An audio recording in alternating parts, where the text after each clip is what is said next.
News 4's Drew Wilder joins us live from the scene with this still developing story. Drew? Good evening, Sean. Local and federal law enforcement giving us a glimpse into the background of who they believe this suspect was, including some very bizarre activity on social media and communications with federal law enforcement agencies over the years leading up to last night's massive explosion that tonight is still impacting this Arlington County community. Police had the house surrounded with armored vehicles last night as officers shouted at the suspect to come outside. Seconds later, the house exploded. The blast was so strong, it shook homes down the street. I was sitting down in my couch and I physically recoiled. And you could feel the concussion inside our townhouse. Police were called to the house in Arlington's Bluemont neighborhood around 4:30 Monday afternoon for reports of a man shooting off a flare gun. A neighbor shot this video of one of the flares. Then just before 8:30, with burning debris raining down, police dashed to secure the neighborhood. Shut down that intersection. Whoever else I have on here, shut down Wilson and Mason. Elizabeth Johnston had just put her baby down to sleep when she looked through her window to see the explosion. In a moment, police were at her door to evacuate her. Hey, everybody get out on foot, just leave now. They were worried about a secondary explosion. On the ground today, ATF and Arlington Explosive Unit detectives walked blocks of debris with pieces of mail and papers blasted hundreds of yards away from the house. Based on the preliminary investigation of this incident, we believe that the resident of the home, James Yu, 56, of Arlington, is the involved suspect. Arlington police say James Yu is presumed dead. Police say they're aware of Yu's social media activity, including a LinkedIn page where he shared pictures of his neighbors and alleged they and their families were spies. On YouTube, he has several videos outlining legal cases in which he alleges multiple parties have committed fraud. The FBI says Yu had sent those allegations to them for years. I would characterize these communications as primarily complaints about alleged frauds he believed were perpetrated against him. The information contained therein and the nature of those communications did not lead to opening any FBI investigations. Arlington County Police say they've recovered remains from the wreckage, but it could likely be weeks, if not months, until they confirm if it was James Yu. It could be even longer until they understand why. Nearly 24 hours after the explosion, you can see there is still law enforcement and investigators here at the site of this explosion, digging up whatever evidence they can, because police say this is going to be a very lengthy and exhaustive investigation to try to piece together all of the details about why this happened and exactly how this explosion went off. And just before we came on the air this evening, I saw a group of people standing together. They were talking with each other, and all of them were holding duffel bags and suitcases. I went up to them and I asked them if they were neighbors, and they said, yep, can't go home again tonight, looking for a place to stay. Wow. You guys. In his first sit-down interview, Dominic Walker's arms and legs are still covered as they heal from skin grafts. His face tells part of the story. Third-degree burns when the home he was inside blew up in July just outside of St. Louis, Missouri. That's Dominic, sitting in the yard, having just escaped the explosion for the second time. The first time, he kicked through a window because the door was covered in fire. Once outside, he realized his daughter was still inside. He found her, trapped underneath the collapsed roof that was burning on top of her. I went inside and I lifted it up and she came and got her. And it's on fire? Yes. In a moment, a father became almost superhuman as he hoisted a fallen roof off of 4-year-old Mariah while that roof burned the skin off of his body. I had to go in there and do that. Something, you know, it just wouldn't have been any other way. Mariah had first-degree burns, Dominic third-degree burns. News 4 talked with Dominic's mother while she was at the hospital with them. When I got here, I saw my son. I almost told them that wasn't my son because I couldn't recognize my own child. He was burned so badly. Dominic was put into a medically induced coma for 3 weeks. As soon as I woke up, I'm like, where's Mariah? You know, is she okay? Her face was badly burned, but she's alive because of her dad. The next time he sees her, the family is celebrating her 5th birthday in the hospital. I know, open them gifts. He got to see his little girl laugh and smile again. Happy birthday. But quickly, he was reminded of how much has changed. The video of the party pans over to show him, so badly burned, his hair cut off. His daughter didn't even recognize him. That hurt a lot, you know, and I'm like, sitting in the wheelchair, I couldn't really do much about it, but she did come up and give me a hug, and once she heard my voice, she was like, okay, that's Dad. Doctors weren't sure when or if he'd walk again. Talking again could have taken months. He says his doctors are blown away because he's already doing both, though he's learning how to do everything all over again, even picking up a fork and scrolling on a cell phone. You never really know what can change in 5 minutes. Enjoy life and be more caring towards others. It's extraordinary how you see the world, he says, when that world is nearly taken away from you. Reporting in Woodbridge, Drew Wilder, News 4. When we pulled into Clifton this afternoon, I went to the local general store. I asked the guy behind the register, said, hey, it looks like a write-in candidate might have just defeated your incumbent mayor in the recent elections. He was already nodding before I finished my sentence. He said, yeah, he did. And he owns the ice cream shop just a few doors down.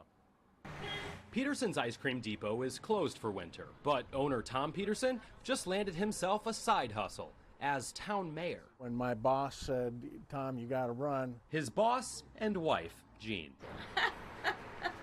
The filing deadline to run for office had already passed, so he would have to run against a 6-term incumbent as a write-in. So he was going to need a few yard signs, but really, only a few. This is 1 of 10? 1 of 10. But news travels fast in a small town. There's a lot of energy. Bennett Wyatt said he and other Clifton voters were excited to actually have a choice for the first time in 12 years, even if there was only one name actually listed on the ballot. That name, incumbent Mayor William Holloway. Nothing against him in any way, but I think it was just time for a change. Late this afternoon, that change materialized. Tom Peterson earned 67 write-in votes and beats incumbent William Holloway by 5 votes. Voter Carolyn Leach says Peterson is well liked in town and has a great resume as a local business owner, retired school teacher, and also because he served 2 terms as town mayor in 2006 and 2008. He's very honest, he's very fair. He was an excellent mayor. Once sworn in, Peterson says one of the first orders of town business might hurt his own business. He wants to update Main Street with a fresh design and safer sidewalks. Depending on the time of year, it's going to hurt our business because they're going to take away a lot of parking while the construction is being done. But I think in the long run, it's a good thing for the town. Goodbye. The town that ousted an incumbent with a write-in candidate. It doesn't happen very often. News 4 tried multiple times to get in touch with Mayor William Holloway, and we have not heard back. Reporting in the town of Clifton, Drew Wilder, News 4. For years, you could never really tell what the regulars came here for. Got molasses cookies, guys. Were they filling up on the freshly baked food? Or the warmth of its owner, Pablo Teodoro? Great Harvest Bread Company is one of the small businesses that's the backbone of Warrenton. Thank you. Last month, this backbone lost its heart and soul. Copy, northbound shut down, 1 truck trailer, 1 car underneath, heavy damage to the car. A tractor trailer pulled out in front of Teodoro's 2023 Tesla SUV on Route 29 in Fauquier County. 1 DOA. The countless messages now decorating his bakery explain how customers felt like they knew him for a lifetime he devoted to Brittany Erickson, his fiancée. The loss is profound. The gap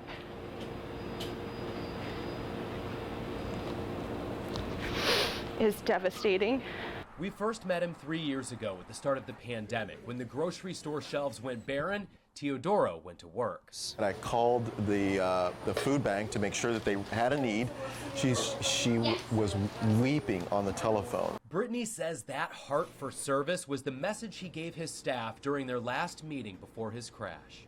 If you can do one extraordinary thing for one person every single day, then that's what the purpose is. His tragic death may ultimately serve a purpose he never intended. A Fauquier County Sheriff's search warrant says witnesses did not see Teodoro's Tesla hit the brakes before the crash, and it shows that deputies collected the Tesla's EDR, or Event Data Recorder. That information will provide analysis on whether the autopilot was being used on the Tesla. The crash is now part of a federal investigation into Tesla's autopilot driving. The National Highway Transportation Safety Administration is currently investigating 44 Tesla crashes that killed 23 people over the last 8 years, trying to determine if autopilot was a factor. Teodoro's sister is the bakery's manager, and she says she's fueled by his energy still alive in the store. All of his intentions for giving and loving and caring about people, they're all right here. Yeah. Woo! Green one. So there's no place that I would rather be. We owe it to him to do everything we can, you know? Pablo Teodoro spent the rest of his life with his fiancée. And though she won't spend the rest of hers with him, she's keeping his spirit alive for the benefit of others, just the way he would have wanted. Reporting in Fauquier County, Drew Wilder, News 4. We are on page 140. A Fauquier County 5th grader recently gave his science lesson a schooling. Liam, what is the thinnest layer of the earth? Crust. The crust, correct? Liam Squires and his class were reviewing their textbook after a lesson on the rock cycle. It was all rudimentary until he saw a picture labeled sedimentary. The true problem was on this page. These two are not correct. The sedimentary rock and igneous rock are labeled incorrectly in the textbook. They're flipped. The labels are flipped. Liam told his teacher, Serena Porter, who couldn't believe it at first. It was just baffling. I was like, I didn't even know what to do at that point. Like, okay, well, close the book, let's move along. Like, you know. Ms. Porter spread word up through school admin. Soon, Liam was recognized by the superintendent. His story made the local paper, then in another not-so-local paper. The 5th grader who caught the textbook typo has interview requests piling up. I wouldn't be surprised if we were asked if we could do a 5th. And did you hear the one about how rocks wash their clothes? On the rock cycle, of course. Without throwing stones, Liam gets the excitement. Because there were a lot of qualified people to check this kind of thing. I think, at least. And then something else happened. A handwritten letter came in the mail. The letter says, Liam S. More congratulations. Who knows, maybe one day you will be a geologist studying the Earth. We are proud of you. Warmly, the 5 Ponds Press Team. 5 Ponds. The letter was from the publisher of the textbook, thanking Liam for finding the error. You know, it's just fantastic. And I appreciate it too, because my eyes looked at that page a lot, you know, and I didn't see it. A book about rocks, now a lesson in humility. The publisher admitting its mistake and is helping celebrate Liam. Which, by the way, what does he think of his discovery that will change future publications of this textbook? Good-ish. Reporting in Fauquier County, Drew Wilder, News 4. I love Liam. Did he say there were qualified people who looked at it? I think. He's got all kinds of personality, doesn't he?